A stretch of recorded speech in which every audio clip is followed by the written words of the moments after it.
Olá, olá, olá. Tudo bem com vocês? Vamos começar daqui a pouco nossa live com Luiz Nunes. Forpus, grande destaque no mercado de fundo de ações esse ano, indiscutivelmente. Então, se a gente olha o desempenho do fundo Forpus frente a outros players, tem uma diferença muito grande de desempenho, de vol. E vamos entender como é que o Luiz Nunes consegue fazer isso. Vamos tentar entender como é que ele faz isso. Tá, então daqui a pouco vamos conversar com Luiz Nunes e eu quero entender as estratégias que ele usa de gestão e também as estratégias de controle de risco. Então isso é bem importante, o aspecto controle de risco. Porque a queda que ele teve durante a crise foi muito pequena perto dos outros fundos. Muito pequena. E eu preciso entender o que ele fez. Não existe mais. E aí?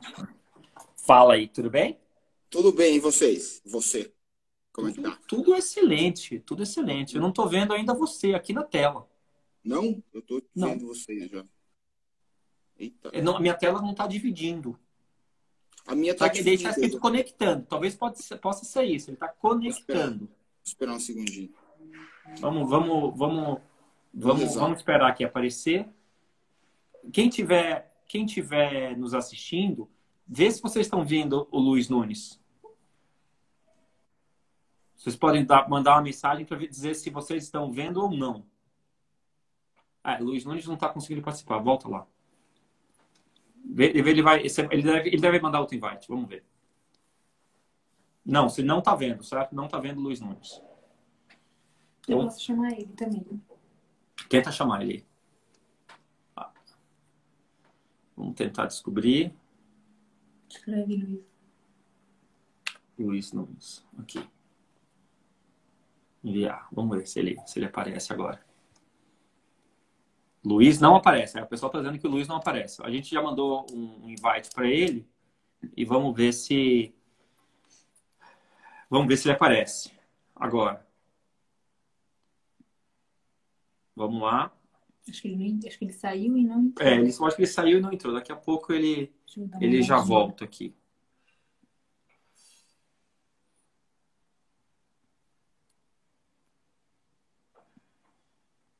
Vamos lá, se ele entra, que é importante que o Luiz apareça para a gente poder conversar, que a gente veja, que a gente o veja. Vamos lá, guardando o Luiz Nunes.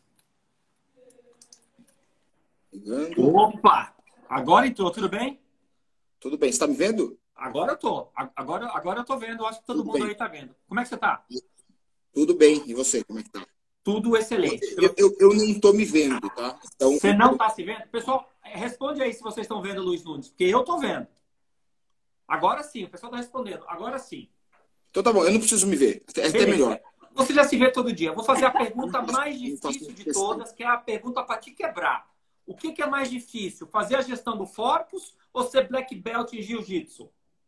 Puta que pariu, cara. É muito difícil essa pergunta, você entendeu? Essa é difícil. Seus dois é difícil, cara. Seus dois ao mesmo tempo, isso é mais difícil, viu? Impressionante. E vou te dizer, tentar esconder qualquer coisa. Não que a gente queira esconder, obviamente, mas tentar esconder qualquer dado do fundo de você, isso aí é impossível daí. É o cara que descobre quanto que vem para cá, quanto que vai para lá, qual que é a posição que tem, qual que é a posição que tinha. É impressionante, cara. É verdade. Agora, o que eu mais fico feliz em fazer trabalho, sendo muito sincero com você, é dado de previdência pública. Por quê?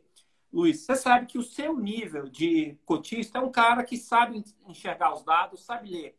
Mas eu faço muito estudo de previdência, fundo de pensão, RPPS. Eu estava vendo agora, você sabe que tem milhões aplicados em poupança por RPPS, aquelas previdências de prefeitura. O cara coloca dinheiro em poupança. Vou dizer mais, tem RPPS que aloca 75% do capital da prefeitura em FIP. Pensa você, 75%. É bom a liquidez, né? A liquidez é boa, né? Liquidez campeão. Liquidez. Deixa eu sequestrar. Deixa eu sequestrar a live aqui. Vou sequestrar 2 minutinhos só, tá? Vou responder aqui para o Eduardo Lima e é uma pergunta que pode ser de bastante gente. E eu gostei do termo que ele usou. por que que o Forbes está despencando esse mês. Eu vou falar sobre a despencada do Forbes. O Forbes está tendo uma rentabilidade de -6 no mês, tá? É um fundo que, se cair 20 no mês, está super dentro do mandato. Então, se você acha que 6% é despencar, eu ia dizer para você dar uma apertada aí no cinto aí, porque com certeza vai acontecer coisa bem maior ao longo desse caminho, hein? Tá bom? Voltemos. Beleza. Já que você começou com esse tema, qual recado você dá para o investidor que fala que vol é vida, mas quando cai, espana? É impressionante, né? Eu acho isso aí demais. Eu acho que o risco da renda variável ele está muito mais associado com prazo do que com qualquer outra variável. Obviamente, você pode ter erros e perdas perenes, né? Mas normalmente, se você mantiver sua calma, sua tranquilidade e ficar no longo prazo no fundo, ele tende a voltar, porque você tem um bom gestor, você acredita, o mercado tende a corrigir erros de avaliação. Obviamente, você pode ter perdas permanentes, sim, se você errar. Mas sobre o que você disse, normalmente esse pessoal que está entrando na Bolsa agora, que são super bem-vindos, a gente está super feliz que eles entrem, a gente quer mais que entre mesmo, a Bolsa é para ser um veículo popular de geração de renda. Vou dar uma notícia ruim, o investimento em Bolsa, ele não tem quase nada a ver com aquele emoção, aquele adrenalina do cassino, do vou ficar rico agora e tudo mais. E ele é muito mais parecido com aquela chatice, aquela monotonia de você fazer um jardim, regar todo dia. E você olha todo dia e você não vê crescer nada. Mas aí quando você olha para ver e comparar com um ano atrás, ele está bem diferente. Então, infelizmente, não vai ter aquela adrenalina que muitos sonham e vai ser muito mais aquela chatice do jardim mesmo. E ainda bem que é assim. Outra coisa, eu estou olhando a sua carteira de 31 de julho tem 177 ativos diferentes. Desses 177 ativos diferentes, 55 são ações. A ação com maior peso na carteira, a carteira está omitida, a ação com maior peso na carteira tem 7%. Ou seja, é uma carteira bastante diversificada. Eu não consigo ver, só olhando... Eu te falo, isso aí é local web. Local web. É local web? Te falo, local web. Isso é local web. Entendi. Mas esse local web, entendi. É 7% está aberto, ele está omitido, mas você já está dizendo que é local web. O ponto é o seguinte, você coloca alguma diretriz de máximo que você coloca por ativo ou você só analisa nenhum desmerecimento nisso? Ou o risco inteiro da carteira? Pode falar. Então, vamos lá. A gente começa... Como é que a gente começa? Eu gosto de falar a gente porque tem um time, né? Tem o Francisco, que é o nosso cérebro daqui de dentro, o Michel, enfim, tá todo mundo aqui. Então, a gente começa avaliando o mercado um pouquinho diferente da média das pessoas, né? Então, a maioria das pessoas fazem aquele que tem vários nomes no Brasil, que é o bottom-up, o value investing, o jeito Warren Buffett de investir, enfim, uma série de nomes aí que você pode dar, mas basicamente é o de baixo para cima, muito mais focado na empresa da porta para dentro. A gente é o top-down, que é o de cima para baixo, muito mais focado no cenário político e macroeconômico e acaba sendo, por consequência, muito mais focado na empresa da porta para fora. Obviamente, a gente tem um time de analistas que olha da porta para dentro, mas aqui na hora do comitê, a gente escolhe os setores. Então, a gente prefere saber para que lado uma variável que vai influenciar as empresas, como câmbio, commodities, juros e outras mais, vai se portar, do que se vai ter um lançamento de um produto novo numa empresa específica. Assim começa. Sai-se os vetores. Esses vetores, eles indicam que os setores que vão se desempenhar melhor daqui para frente são esses 5 setores. Por exemplo, normalmente a gente gosta de ficar comprado 5 setores, vendido um setor, para ficar 130-30. Tá? Dentro de cada setor, a gente gosta de ficar, em média, comprado entre 4 e 6 ações. Vamos pensar em 5 ações. Então, 5 vezes 5, 25, mais os 5 ali vendido, dá 30. Assim, é muito difícil ter menos que 30 ativos na carteira. Aí, uma vez a gente seleciona, então vou dar um exemplo de um cenário de uns 2 anos atrás. A gente queria ficar comprado em bancos e também queria ficar comprado em estatais. Então, na hora de fazer o balanceamento, a gente comprou, por exemplo, um pouco mais de Banco do Brasil, porque ele trabalhava nas duas variáveis ali, nos dois setores. É um quase estatal e também é banco, então ele tem peso maior. E o que a gente fica fazendo? A gente fica alimentando o modelo e voltando, por exemplo, eu quero ter mais, o setor que eu mais quero ter é bancos, por exemplo. Jogo ali, olha todos os setores, então o banco vai ter 35%. Então, se fosse todos o mesmo peso, vai ser ali mais ou menos uns 6% cada um. Pô, tem um banco aqui que não tem liquidez para isso. Então, porque o que a gente faz? É muito importante, que a gente acha que o risco de liquidez no mercado de renda variável é talvez um dos principais. Você imagina, você sabe isso melhor que ninguém. Carteiras de fundos com data de cotização D+30, com 3 bilhões de ativos, com 3 bilhões em ativos, com 1 bilhão em um ativo específico. Se ela tiver que zerar, fazendo uma ordem super agressiva, 1/3 do mercado, vai demorar 2 anos. Isso aí é um problemaço. Então, a gente tem um número mágico aqui, que é o 15, tá? A gente tem que zerar 100% da carteira, 100% da carteira, em no máximo 15 dias, tá?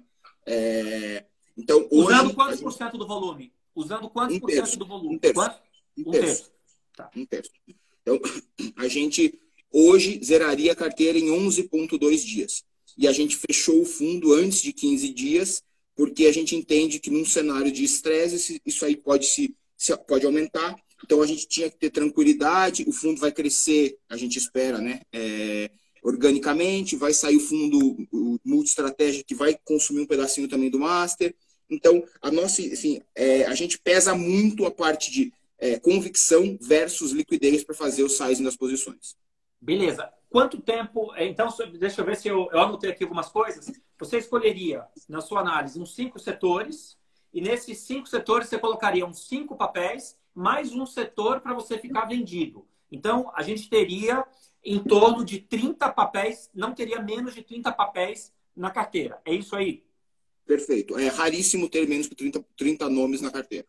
Beleza. Agora, tem outros... Isso pode ser 100 ativos, né? Isso podem ser 100 ativos. Porque pode ter opção, a gente pode fazer um pedaço de opção, a gente pode fazer um pedacinho de termo que também entra na carteira com outro nome. Enfim, você pode fazer uma série de veículos para aquele mesmo nome ou para aquela mesma tese. Então, é normal ter assim, alguns papéis que você tem papel e opções.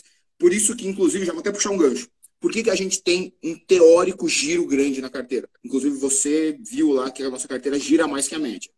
Que a gente faz um grande delta hedge. Imagina o seguinte, a gente é uma carteira 130-30. Muitas vezes, esse 30 a mais e o 30 short, a gente faz em opções. A gente absolutamente nunca fica vendido em opções, tá? Mas a gente compra opções de venda e opções de compra. Então, se começa a ir para um lado, começa a ir para... A gente está com a teoria certa, começa a engordar as opções que a gente está fazendo ali de Vale. Vou usar Vale, por exemplo. A gente começa a reduzir a opção de Vale e comprar o papel da Vale. Porque a gente faz como se fosse um grande delta hedge, né? Então, isso gera um giro que você muda de veículo, de instrumento, sem mudar de nome. Por isso que foi tão importante, assim, talvez uma das maiores discussões aqui na abertura foi a gente conseguir uma corretora que nos abraçou. E hoje em dia, a gente, sem dúvida nenhuma, tem o menor custo de corretagem do Brasil. A gente gasta talvez 4 vezes mais de emolumentos do que de corretagem. Então, inclusive, uma concorrência de bolsa aí para a gente seria ótimo, poderia baixar um pouco o custo de emolumento. Você pode abrir qual é a corretora ou acho melhor não abrir? Claro, todo mundo sabe, no fim das contas, é a Nova Futura, porque a gente estava sempre operando ali bastante com ela. Nova Futura. Beleza. Outra coisa, quando você fala 130-30, você está dizendo o seguinte, se você tiver 100 de PL, você chega a ter 130 de ativo, certo? E tá devendo... 160. 160, você falou né? 130-30 ou 130? Eu fui comprado 130, vendido 30. Então, muita gente me pergunta, Luiz, por que a Forpus cobra 2,25 de ADM? Então, quero entrar nesses pontos, assim, que você é um cara bem, que gosta das coisas que deixam as pessoas desconfortáveis. Às vezes, então, a gente aproveita e usa isso aqui para clarificar. Cada R$1 que você põe na Forpus, você está exposto ao mercado R$1,6. Porque você fica comprado R$1,3 e vendido R$1,3. Então, a gente poderia fazer, obviamente, o fundo muito mais aguado, entre aspas, e cobrar uma taxa muito menor e ter um capacity muito maior. Mas a gente realmente quer ter um fundo concentrado para uma parte do seu patrimônio.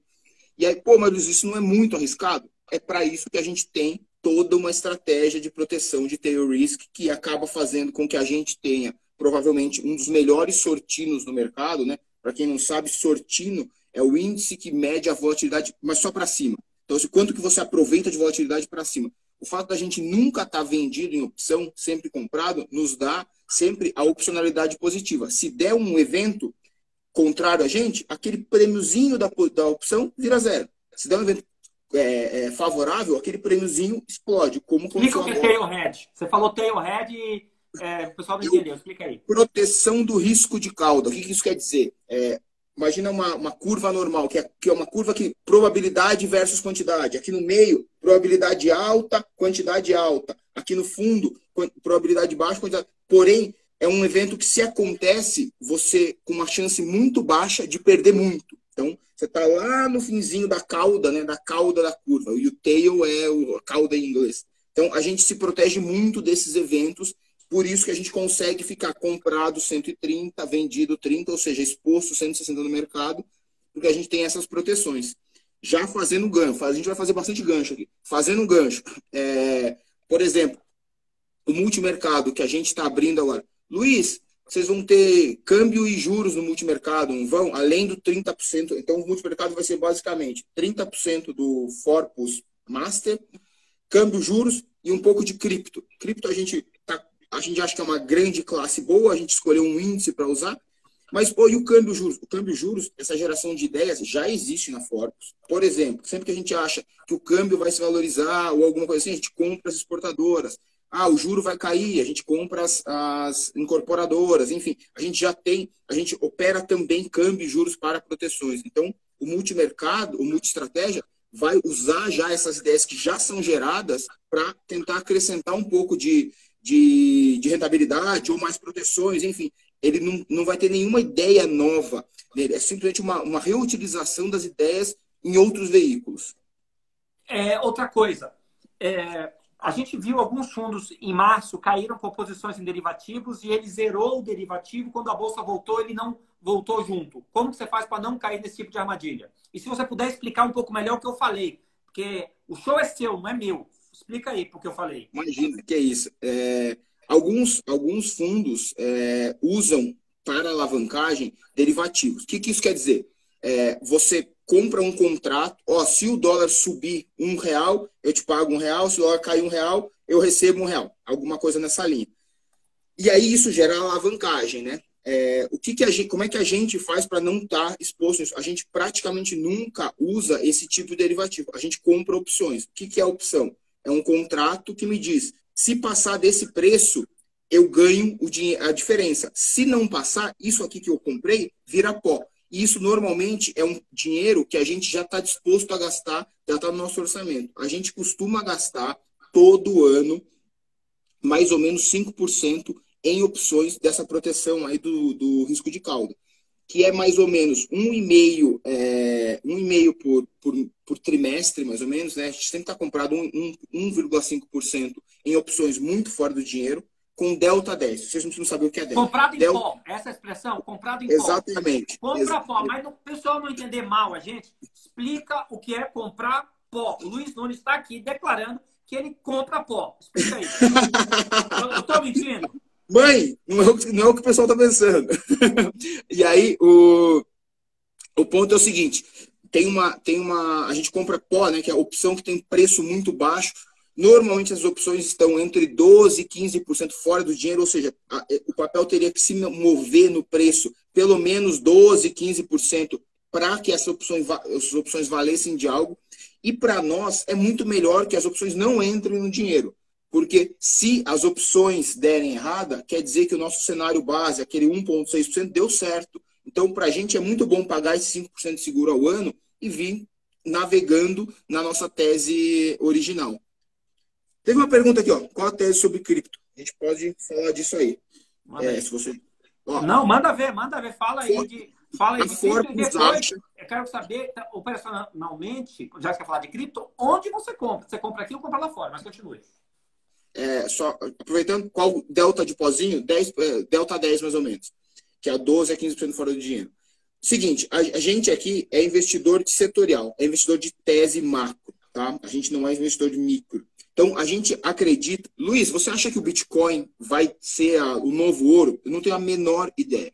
Mas a gente acha que a tecnologia, a criptotecnologia, é algo que veio para ficar, assim como a internet veio para ficar. Então, imaginando que a gente estivesse lá no ano 2000, a gente, vamos comprar a internet, a tese de internet. Como é que faz? Provavelmente, naquele momento, o Bitcoin equivalente era o Yahoo. Se você tivesse comprado o Yahoo, você teria perdido muito dinheiro e não teria aproveitado Microsoft, sei lá, Facebook, Amazon, enfim, todas essas outras que andaram muito. Então, a gente tem medo de fazer isso. Então, a gente falou, não vamos fazer isso de jeito nenhum. Então, não dá para ficar comprando. E, assim, é muito difícil você ir lá e agora começar a estudar moeda por moeda, que nem é só moeda, né? São produtos variados. Alguns nem são moedas, são simplesmente acessos. Então, a gente foi atrás de um índice, que esse índice teria que ser ativo, que é um índice assim, a gente acabou achando, é o HDAI, que é o Hashdex Índice, o índice Hashdex, que eles até têm uns fundos aqui no Brasil, mas esse índice é lá fora, a gente vai comprar lá fora o índice. E esse índice, trimestralmente, o que eles fazem? Eles pegam toda a base cripto que existe, base acessável. É balcão? Esse índice é balcão ou é bolsa?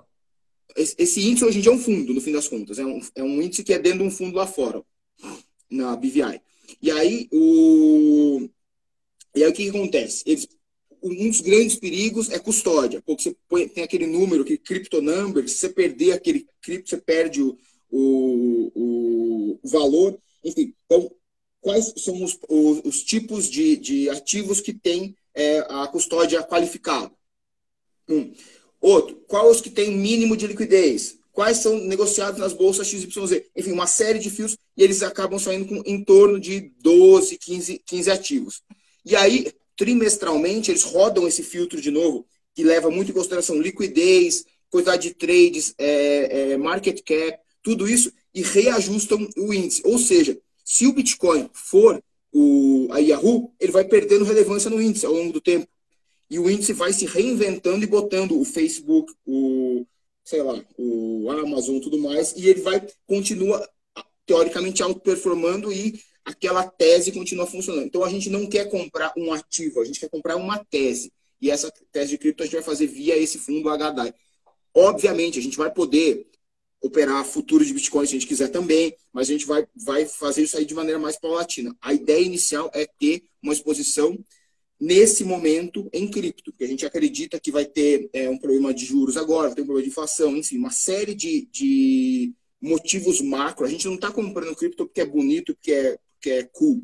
A gente está comprando porque a gente entende que isso é um dos hedges para o que pode estar para acontecer aqui na frente, que a gente está vendo um problema de inflação, um problema de juros. Isso aí vai ameaçar a bolsa, enfim, a gente pode entrar nas teses macro logo mais. Mas é uma tese macro. Se a gente, daqui a pouco, a gente passar a achar que essa tese macro não engloba mais cripto, a gente sai. É um fundo D mais um. A gente sai dele e toca a vida com bolsa, com juros, com o que a gente quiser. Entendi. Eu estou vendo aqui na carteira de abril, que era a última aberta, um monte de opção de dólar. Essa opção de dólar. Essas opções de dólar têm a ver com as teses macroeconômicas. Explica pra gente por que tem na carteira opção de dólar. Essa opção de dólar, ela é o seguinte. Desculpa. Em algum momento que a gente não sabe when and if, ou seja, a gente não sabe quando nem se vai acontecer, a gente provavelmente vai ter um repique de inflação, que é o maior problema atual. Essa posição, ela é pós o Corona Day ali, aquele grande problema, né? Então, para o Corona, a gente estava via put de S&P. A gente estava comprado em put de S&P desde 2016, tá? A gente queimou 5% ao ano, 17, 18, 19, para pegar esse... A gente teve mais ou menos uns 27% de corte em put de S&P. Mas a gente gastou aí uns 18% ao longo de 4, 5 anos. Então, a nossa proteção, ela também serve para suavização de cota, para que o cotista durma tranquilo, ou pelo menos durma às vezes, né? E aí um dos nossos calls é que em algum momento o mercado, hoje em dia, o mercado, sem dúvida, muitos ativos estão descolados preço da economia real. E por que isso acontece? Porque a Bolsa vai subir tanto quanto os bancos centrais conseguirem estimulá-la. Tão simples quanto isso. Então, o perigo não é algum evento muito particular, e sim os bancos centrais e as instituições não poderem mais estimular o mercado através de corte de juros, quantitative easing, né, que é a impressão de dinheiro, enfim, compra de dívidas. E quando que os bancos centrais vão parar de fazer isso? Só quando não der mesmo. E qual é o evento que faz com que não dê? Pô, não dá mais para fazer isso aí. Provavelmente inflação. Inflação ou enfraquecimento da moeda. Você vai imprimir tanta moeda, pô, isso aí eu não quero mais. Então, aí seria um movimento que a gente fez o nosso hedging. Você não consegue ver aí porque está no fundo de fora. Mas, nesse momento, nossos principais hedgings. Put de dólar, que pode ser o enfraquecimento da moeda. Você nunca sabe qual vai ser o veículo, mas você entende o vetor. O vetor é enfraquecimento da reserva de valor americana. Esse é o nosso vetor de risco para a Bolsa. Tá? E o HDAI. E aí a gente lá fora tem bonds. Quando veio, né, o S&P caiu e as nossas opções valorizaram muito, a gente já começou a montar o próximo hedge, né? A gente já estava pensando. Então, teve uma migração muito forte do dinheiro da Bolsa Americana para os bonds americanos. Então, o preço dos bonds subiram, a taxa afundou. A gente comprou puts de bonds americanos, ou seja, se a taxa subir, o bond perde valor, a gente ganha dinheiro. A gente comprou put de dólar, se o dólar enfraquecer, a gente ganha dinheiro. Tá? E, por fim, a gente tomou, via opções também, o juro local, que é um risco da mesma magnitude lá fora, que é de alguma inflação. Você imagina, o GPM já passou de 10 e está todo mundo em casa. Você imagina quando tiver reabertura, que tem um problema. Hoje em dia, uma das coisas que mais segura, uma maneira de segunda ordem, a bolsa alta, é o Covid. Está todo mundo em casa, segurando a inflação baixa e o Banco Central estimulando. Quando o NMI, as pessoas começarem a sair, a economia voltar, tiver inflação, provavelmente vai ter que parar de ter estímulos. Provavelmente vai ter que ter uma alta de juros. E essa alta de juros, ela vai tanto lá fora quanto aqui dentro. Então, a gente está tomado via hedging, né, para esses dois vetores, e a gente ganha ainda uma moedinha de gorjeta de um hedge se o Paulo Guedes sair. Se o Paulo Guedes sair, provavelmente o juro aqui vai abrir para cacete. Então, a gente tem também isso aí, que a gente acha que não vai acontecer agora, tá? Isso aí acho que nem é matéria, é coisa de jornaleco aí da internet, mas esses são os nossos hedges. Então, hoje em dia, o vetor de maior enfraquecimento da Bolsa seria inflação / aumento de juros brasileiro e lá fora. Você acha que o seu cotista tem que se preocupar em fazer hedge sozinho ou deixa que você faz? Ele deveria não fazer, porque se ele fizer, a gente vai fazer double hedge. A ideia é que naquela parcelinha, o que eu queria que meu cotista? No forpão, que está fechado hoje em dia, ele põe um pedaço pequeno do patrimônio dele e assuma que a gente vai cuidar com ele. No multi-estratégia, ele pode pôr um pedaço maior, porque ele vai ter só 30% de renda variável. Mas respondendo, a gente acha que não deve fazer hedge, não. Ele pode errar para os dois lados se ele fizer hedge no nosso pedaço. Entendi. Isso é bem importante para o seu cotista saber que você já faz o hedge dentro do fundo. Eu faço live com vários gestores e eu faço essa pergunta. Se ele faz, se ele não faz e o que ele acha sobre o ponto de vista conceitual. Do ponto de vista conceitual, você já está explicando que neste fundo já é feito. Ou seja, o seu cotista não precisaria fazer. Porque se ele fizer 2 vezes, não vira hedge. Você fica posicionado. Né? Você duplica o hedge, você fica posicionado. Outra questão. Em relação o hedge que eu... Vale, diga. Só para terminar essa, o hedge que eu gostaria que o cotista fizesse, você imagina o seguinte: a gente tomou um drawdown por qualquer motivo, como a gente tomou agora. A gente caiu 20% antes de subir tudo de volta. Que ele tem um tamanho, no fundo, que ele não morra no caminho. Você imagina, eu tenho uma tese correta de longo prazo, eu tomo um drawdown de 20% e eu subo depois 60%. Tá? Só que a hora que eu caio 20%, esse cara desespera e saca. Aí é um grande problema. Então, meu pedido de adequação, de hedging, esteja no tamanho que você não vai morrer no meio do caminho. Você vai conseguir fazer sua tese de investimento total. Então, não esteja grande demais. Tenha aquele pedaço que realmente é um pedaço para investimento de longo prazo. Não é o dinheirinho do dia a dia. Outra coisa, o instrumento que você usou para fazer hedge de SP500 foi put sobre ETF de SP500? Aquelas SPY ou foi outro instrumento? Todos esses. A gente comprou o que estava mais barato no momento. Então, a gente comprou tanto a put do S&P mesmo, às vezes a put do S&P aqui dentro, às vezes lá fora, às vezes a gente comprou put do QQQ, que é o Nasdaq 3 vezes, a gente comprou... Porque o nosso medo nunca foi o S&P, foi vetor, ativos de risco americano. Não, agora é ativos de reserva de valor. Antigamente era ativos de risco. Então, a gente acha que o ativo que mais espelha a tese ativos de risco americano é o S&P. Mas, também teve o Nasdaq. Por exemplo, um caso específico. Teve um dia que teve alguma zeragem, não sei o que aconteceu. Apareceu na nossa tela. A gente tem uma série de monitores aqui dentro. A gente não faz nenhum trade quantitativo, mas a gente tem uma série de monitores quantitativos. A gente viu e tinha alguém zerando uma posição, fazendo um fire sale, né, uma venda forçada, e a gente comprou muita put de Banco Wachovia, que é um banco que tem um monte de student loans, né, empréstimos estudantis, que quando dá um problema, normalmente esses daí sofrem muito. A gente comprou, só para o pessoal ter ideia, a ideia mais ou menos assim, de volatilidade de bolsa, 21, 22, 25, 18, eles estavam vendendo com volatilidade 2, porque era fazer uma fire sale. A gente comprou. A gente tem a nossa grande tese e a gente vai comprando onde faz mais sentido, onde está mais barato. Por isso que você também acaba vendo centenas de ativos. A gente não tem uma pressão para falar, vamos comprar só put de S&P. Não, cara, a gente vai comprar put de S&P. Mas se aparecer uma put de Nasdaq, que é muito parecido, muito mais barato, a gente vai comprar também. E assim vai. Que essa vol que você está falando é a vol implícita da opção, certo? Exatamente, a vol da bolsa, a volatilidade implícita da bolsa, que é uma componente importante do derivativo da bolsa, que é a opção. Existe um índice que os jornalistas gostam de chamar de o índice do medo, que é o índice VIX, ou VIX, que é a volatilidade implícita no S&P. Mas nesse caso que você comprou do Wachovia a 2%, era a volatilidade implícita sobre o papel do Wachovia, certo? Perfeito.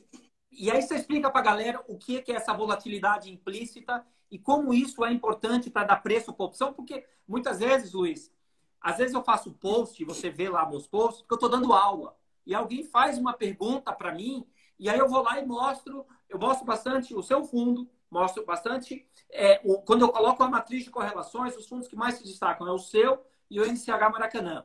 Eu vou postar agora no Twitter, quem puder entra no meu Twitter, o desempenho do Forpus frente a todos os demais fundos importantes de bolsa. E ele realmente se destaca. Por isso que eu tenho que ficar fazendo essas perguntinhas, que o pessoal fala, pô, pergunta estranha, vol implícita. Explica para a galera como é importante saber o que é vol implícita. E se tiver alguém operando opções e não sabe o que é vol implícita, para de operar. Basicamente, em palavras mundanas, em português, imagina que aqui é o preço atual de um ativo. E a volatilidade desse ativo é quanto que ele pode subir ou descer num determinado prazo, num determinado período. Então, se um ativo está 10 e você compra uma opção para um ano a 20, você tem que ter, no mínimo, essa diferença de preço atual para o preço esperado de volatilidade. Senão a sua chance é estatisticamente zero de atingir lá.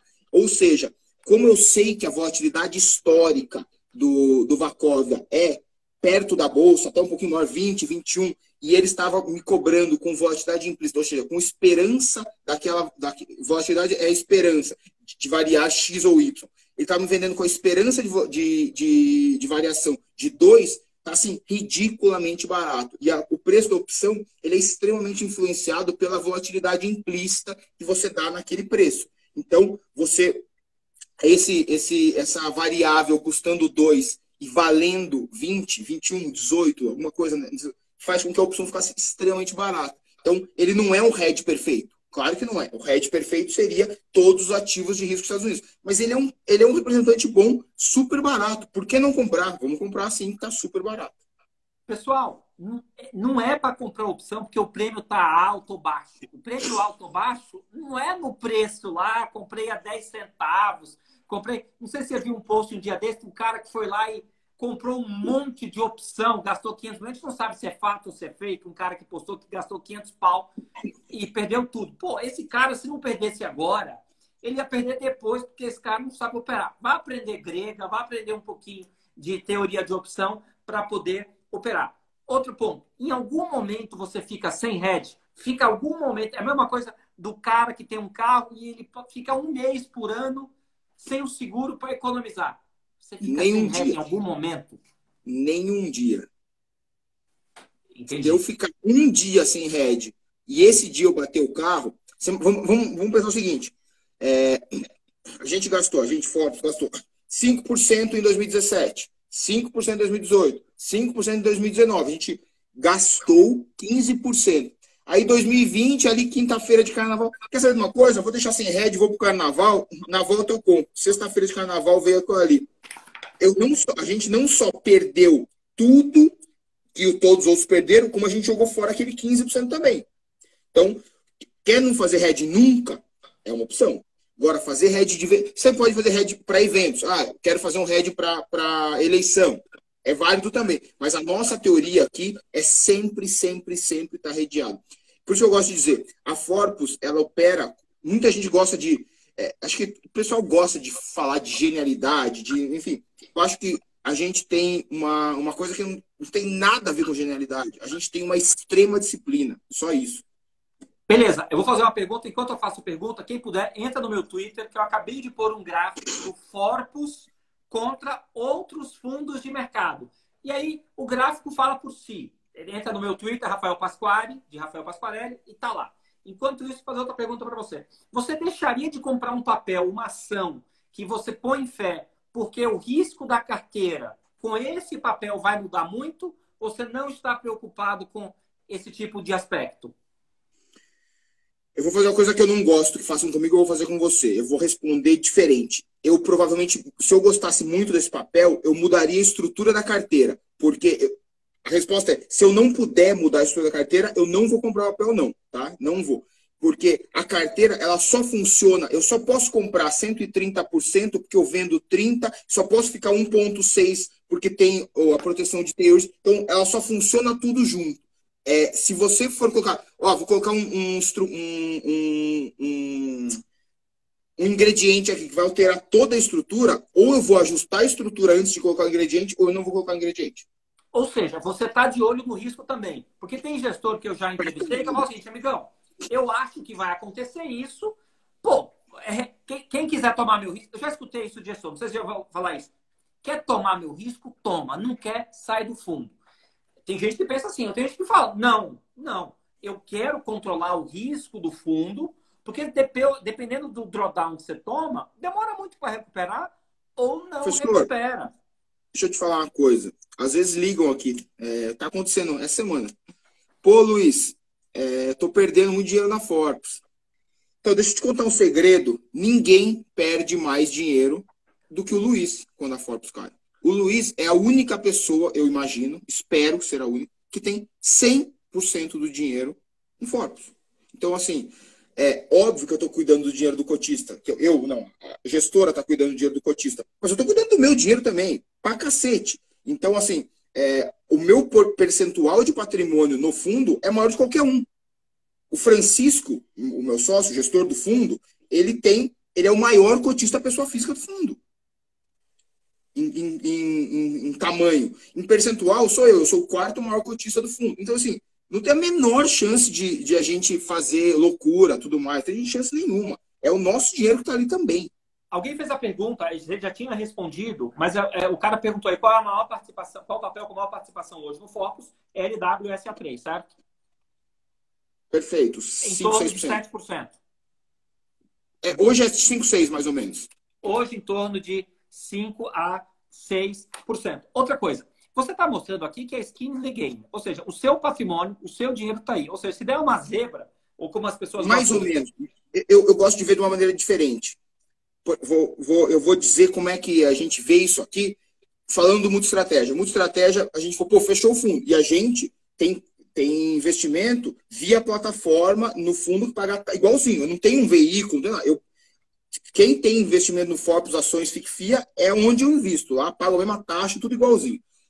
Fechou. Pô, fechou para eles, fechou para mim também. Não tem o que fazer, não tem mágica, não tem um fundo aqui. Então, o que a gente vai fazer agora? Pô, vamos botar um fundo. Cara, mas vamos botar um fundo com um pouco menos de vol, com um prazo de resgate mais curto. Vai ser um fundo de D14 mais 2.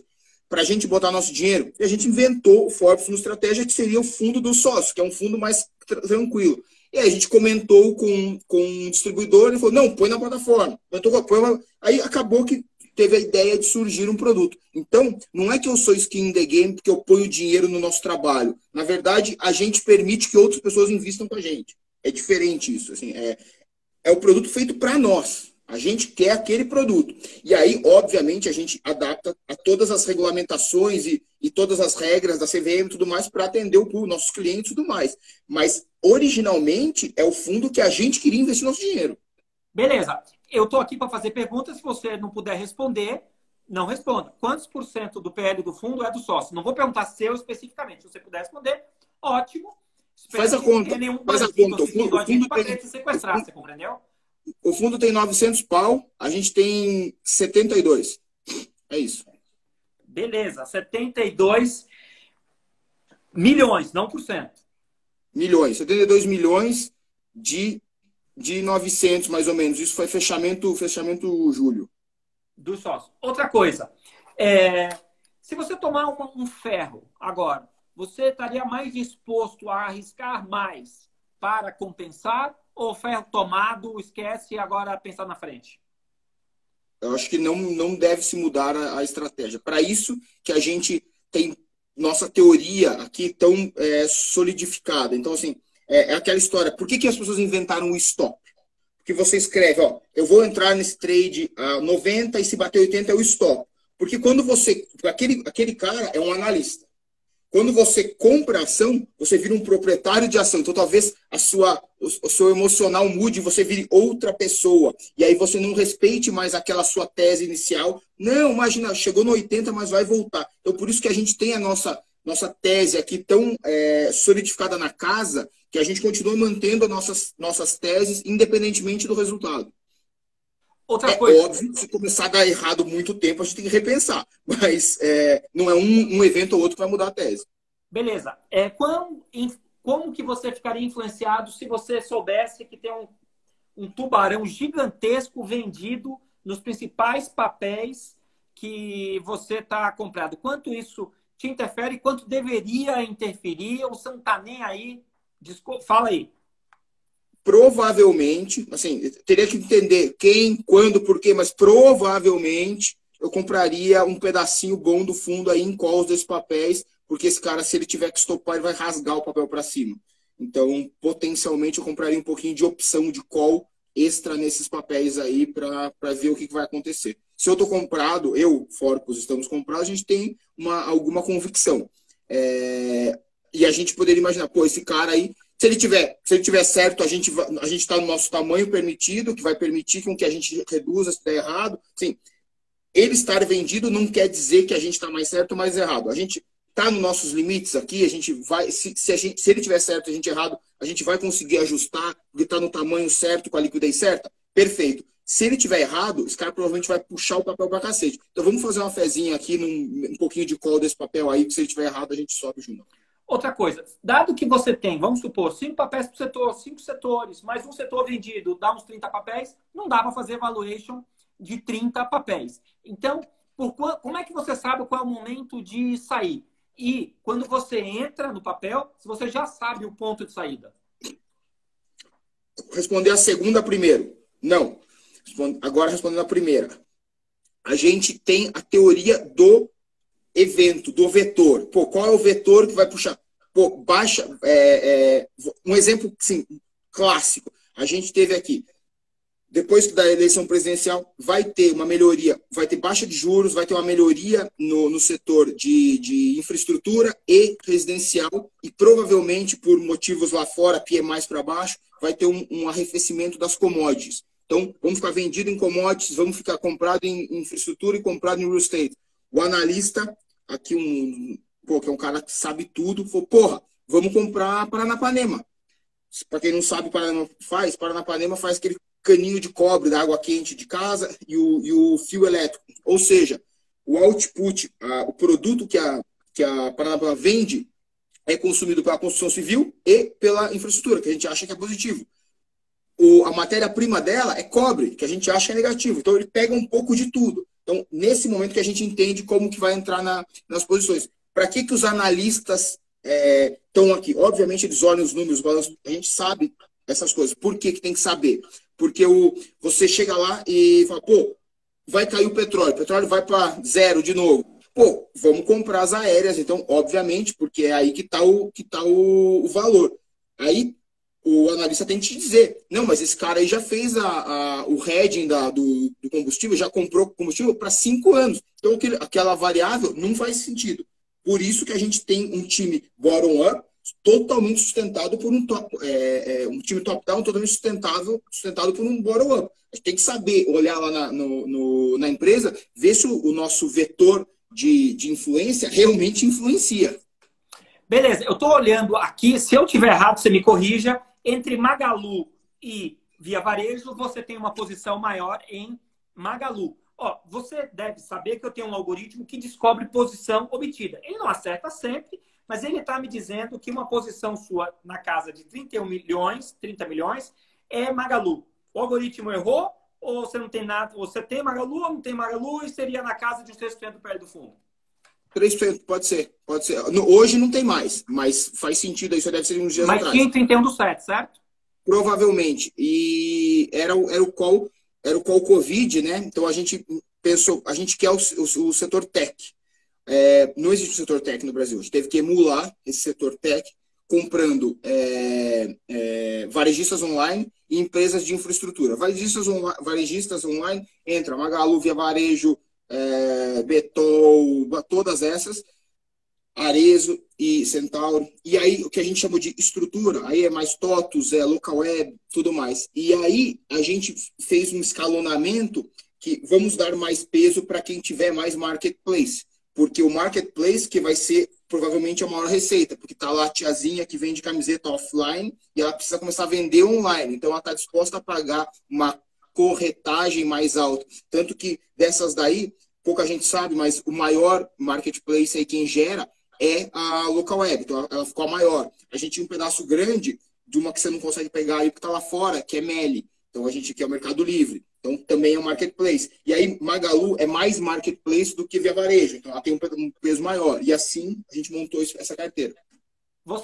Eu vou fazer a pergunta, não responda, que depois eu vou vender o meu jabá. A pergunta é o seguinte: se você olha múltiplo de empresa, por exemplo, você pega lá aquela empresa do setor de tecnologia, a Sinqia, que tem um índice preço-lucro assim, gigante. Se você olha isso ou não. Agora, meu jabá. Pessoal, o Com Dinheiro é para pessoa jurídica. A gente criou o Com Dinheiro Light. Você pode entrar no Instagram, na bio, você consegue comprar Com Dinheiro Light para pessoa física. Mas a nossa praia é pessoa jurídica, é vender para banco, seguradora e assim por diante.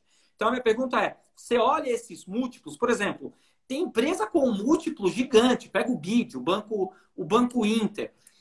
Saiu uma notícia, eu fiquei até com vergonha alheia. Veio assim, uma notícia, deu. Lucro do Banco Inter sobe 60%, vamos supor, para 2 milhões. Ou um negócio desse. Quer dizer, o preço-lucro é gigante. Você compra esse tipo de papel ou não? Fazendo só um parênteses no vergonha alheia, você viu o comentário do SoftBank? Não, do WeWork. WeWork teve um free cash outflow. Porra! Free cash outflow, você tá de brincadeira, né? Você quer enganar quem? Mas voltando.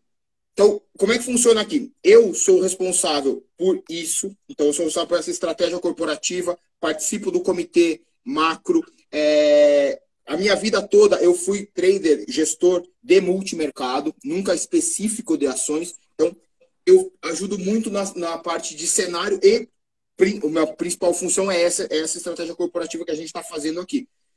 Então, eu não tenho a menor ideia dos múltiplos. Eu, Luiz, Francisco, gestor, Michel, Rafael, analista, Arthur, esse pessoal, eles sabem isso aí de ponta cabeça, de baixo para cima. Eu não tenho a menor ideia. Para mim, é lá em cima, vamos ver para onde que os ventos sopram. Entendi. Outra questão. Quando você fala de risco de liquidez, você falou que hoje você zera a sua carteira em até 11 dias. Pô, o Focus vai continuar crescendo. Como é que você vai fazer quando ele tiver 2 bi, 3 bi? Porque esse prazo vai aumentar. Ou você vai ter que colocar... Isso pode prejudicar a sua estratégia. Como é que você está pensando no rearranjo do Focus se ele ficar com 2 bilhões porque você acertou a mão e dobrou o PL? Não por captação, porque não pode mais captar. Provavelmente, aí vamos nas probabilidades, né? Provavelmente o tempo vai passar e a liquidez da bolsa vai aumentar. Isso é uma opção bem grande. A outra opção é a gente começar a fazer o seguinte. Hoje em dia a gente gosta de ter 5 com 1 setores. A gente vai passar a ter 10 com 2. Que tá tudo bem também. Pô, talvez vai ter que ter mais analista? Bom, melhor, vamos mudar isso. Hoje, na estratégia, o nosso game plan ali funciona pra cacete com a nossa equipe. Se tiver que aumentar a quantidade de ativos, que eu faça. E aí a gente vai dar falta papel na bolsa? Você acha que falta papel na Bovespa? Falta empresa? Hoje tem mais empresa ou mais dinheiro para pôr na bolsa? Hoje tem mais dinheiro. Eu acho que tem mais dinheiro. O que falta na bolsa não é empresa. O que falta na bolsa é complexidade. Por exemplo, a gente teve que fechar o fundo de maneira nenhuma por comprar ações. Isso é fácil. Tanto que a gente abriu aqui a Previdência, que é só a parte comprada, e isso aí pode ter ad infinito, assim, é muita coisa. O problema é aquela opção para o hedging, é o aluguel para fazer o short, é o put. O problema é todo o resto. Ficar comprado não é um grande problema. Obviamente que assim, faz parte da estratégia. Agora, por exemplo, a gente hoje em dia tem excesso de dinheiro, tem muita pessoa física na bolsa, tem muito papel com baixíssima liquidez em preços altos. Se a gente começar a ver uma volta dos juros, uma alta dos juros, provavelmente o dinheiro da pessoa física vai retornar, mesmo que paulatinamente, para a renda fixa, e o primeiro papel que vai bater é o papel que não tem liquidez. Então, isso faz parte da gestão. Pô, não, eu não posso olhar a liquidez. Caceta, você tem que olhar tudo. No fim das contas, é a cota. Então, assim, olhar a liquidez faz parte de gerir o fundo. Então, a resposta, sendo bem preciso, acho que o que falta na bolsa é a complexidade. Nem mais papéis, nem mais liquidez desses papéis. O que você diz para os caras que falam o seguinte: comprei IRB comprei Oi a 10, hoje está 2, 1, sei lá, não vendi, logo não perdi. O que você acha dos caras que dizem que não perdeu porque ainda não vendeu? Seja educado. Eu falaria o seguinte: vamos falar de outra coisa que desse assunto você não entende. Pô, o pior é o seguinte, cara. Às vezes eu ponho esse tipo de post. Cara, você comprou por 10, tá 2, você perdeu 80%. Tem gente que já respondeu para mim assim, mas a quantidade de papéis que eu tenho é a mesma. Aí eu fico perguntando, esse cara tá falando sério ou esse cara vive em outro planeta? Porque o que acontece, alguém escreveu bem aí, fez um comentário, eu não posso falar porque deve ter crianças aí me assistindo. Cara, se você não reconhece a perda, se você não entende marcação a mercado, você não pode operar, não é nem com ações, você não pode operar com nada. Mais uma coisa, você quer entrar em fundo de pensão? Você quer receber aporte de fundo de pensão, de investidor institucional? Porque eu tenho um documento que está na CVM, que é o perfil mensal do fundo. Você tem, em 31 de julho, 24.601 cotistas por conta e ordem. Esses 24 mil cotistas são 79,3% do PL do fundo. De institucional, ainda não tem assim FPC, fundo de pensão, essas coisas. Você quer atender esse público ou não quer? O seguinte, no Forpão, não. De jeito nenhum. Aí a gente tem os fundos de previdência, né? Que é o fundo, mas são os planos de previdência. O multi-estratégia vem agora. O que a gente pode? A gente recebeu até uma sondagem. Luiz, você faria você faria um fundo que é só a ponta comprada, exatamente igual ao Previdência, mas chamado de Forpus institucional? Óbvio que eu faria. O que a gente não pode fazer? Duas coisas. É manter o discurso eterno que a gente só tem uma estratégia. Não necessariamente a gente tem um produto. A gente tem uma estratégia que é a seguinte: ponta long, ponta short, proteção. Aí, esse é o forpão. O Previdência é Ctrl-C, Ctrl-V da ponta long. O multi-estratégia, compra 30% daqui, pega essa proteção aqui, explode um pouquinho. Então, assim, é tudo a mesma coisa. Você não pode acrescentar trabalho e nem demandar nova geração de ideia. Então, é a mesma estratégia. Se a gente conseguir fazer um fundo, que eu particularmente não sei na vírgula as regras e demandas e travas de um fundo, de uma fundação, enfim, de um RBPS, se couber nesse arcabouço de estratégias nossas, fazer um fundo, obviamente a gente tem interesse, mas a gente não pode prejudicar de maneira nenhuma o cara que botou dinheiro na gente lá atrás para arrumar um novo cotista, por maior que ele seja. O cara que investiu comigo na cota 1, pô, eu não posso ferrar esse cara para pegar um cara aqui só porque o cara é maior agora que a gente cresceu um pouco. Isso nunca vai acontecer. Amanhã eu vou dar aula na FEA e minha disciplina vai ser risco. Amanhã eu começo minhas aulas lá na FEA USP. E na quarta eu dou aula à noite no INSPER. Todas falando de produtos financeiros e risco. Amanhã vai ser especificamente risco. Eu vou pedir para eles assistirem essa live. E eu vou pedir para eles comentarem o seguinte: essa sua posição. Então, para cada R$1 que o cotista põe, tem 1,3 comprado, 0,3 vendido, uma exposição, grosso modo, de 1,6. Essa posição vendida ajuda a reduzir o risco? Normalmente por dois motivos, sim. A gente não faz uma ponta short para proteger a ponta long. A gente faz uma ponta short para ganhar double alpha, para ganhar tanto no pedaço que sobe, quanto para ganhar no pedaço que cai. Porém, num evento sistêmico que caia tudo, ela sim vai, com algum, não necessariamente 1 para 1, mas ela vai ter uma proteção. E tem um outro motivo. Como a gente normalmente faz o short via puts, por quê? Estatisticamente, quando o mercado cai, a volatilidade sobe. E quando a volatilidade sobe, o preço da opção engorda per se. Então, normalmente, quando o mercado cai, a gente também tem a nossa alavancagem, que a gente faz, né, do 30% a mais, normalmente é via opções. Então, o mercado caiu. Vamos lá, a gente tinha a opção de Petro comprada, opção de Vale vendida, por exemplo. Caiu o mercado como um todo. Provavelmente essa caixinha de opção de Petro tende a cair menos do que o papel, porque a explosão de volatilidade num evento sistêmico vai dar uma compensada na queda. E a queda da Vale vai ser mais acentuada, porque vai ter um aumento de vol também. Então, a gente tende a cair menos num evento mais forte por dois motivos. Estar short, apesar de não ser para isso, ele acaba dando um cushion, né, um amortecimento, e estar comprado via opções, como um pedaço importante do preço da opção é a volatilidade, e estatisticamente a volatilidade sobe no momento de queda, você também tem um amortecimento. Você sabe que eu programo, né? Eu estou programando agora. No Condinheiro tem uns 30 japoneses lá programando, né? Mas eu também gosto de programar. Não sou tão genial quanto eles, mas estou programando. E estou programando ferramentas adicionais do módulo de risco. Me aguardem com a ferramenta de módulo de risco. Já tem, mas vai ficar mais bala ainda. Luiz, nosso tempo vai acabar. Fala as suas mensagens finais. As minhas já estão deixadas. Pessoal, muito obrigado por ter me acompanhado. O Luiz vai dar as mensagens finais. E entrem no Insta do Condinheiro, vai lá no bio e veja o Condinheiro Light para a pessoa física. Fala aí, Luiz.